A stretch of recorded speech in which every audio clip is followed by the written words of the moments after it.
مواہب الدنیا میں امام کستلانی علیہ رحمہ نے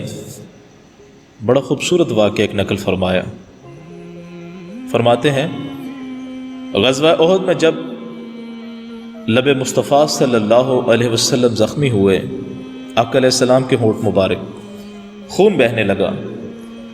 تو آقا علیہ السلام کے ایک پیارے صحابی حضرت مالک بن سنان سے شدت جذبات سے رہا نہ گیا، فرط محبت میں اپنا منہ آقا علیہ السلام کے ہونٹوں پر رکھ کر خون مبارک کو چوسنا شروع کر دیا، اور اتنا چوسا کہ ہونٹ مبارک سفید ہو گئے۔ آپ صلی اللہ علیہ وسلم نے فرمایا، اے مالک چھوڑ دو، ایسا نہ کرو۔ عرض کی آقا اس نعمت کو کیسے چھوڑ دوں؟ سرکار دو عالم صلی اللہ علیہ وسلم نے دیکھا کہ اس نے یہ عمل فقط میرے عشق و محبت میں کیا ہے، تو خوش ہو کر فرمانے لگے، جو شخص چاہتا ہے کسی جنتی کو دیکھے وہ اس نوجوان کو دیکھ لے۔ اب اس واقعے میں ایک بڑی اہم بات درج ہے، اس کا حوالہ ذرا قرآن سے دیکھتے ہیں کہ قرآن پاک میں اللہ تبارک و تعالیٰ نے یہ فرمایا کہ انما حرم علیکم المیتۃ والدم،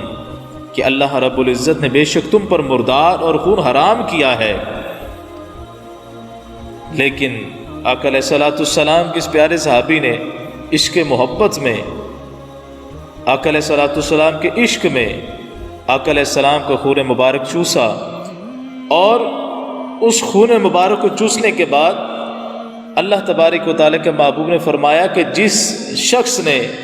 جنتی دیکھنا ہو وہ اس نوجوان کو دیکھے۔ تو معلوم ہوا کہ میرے محبوب علیہ السلام کے خون مبارک کی بھی برکت اتنی ہے کہ جس صحابی نے اس کو چوسا اور اپنے پیٹ میں اتارا تو آقا علیہ السلام نے اس صحابی کے لیے جنت کا اعلان فرما دیا۔ ذرا غور کریں کہ ایک صحابی میں اس کے جسم میں میرے نبی کا خون جائے تو اس کو جنت کی بشارت ملے،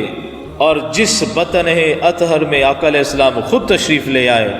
اللہ اس کو کتنا مقام اور درجہ عطا فرمائے گا۔ اس لیے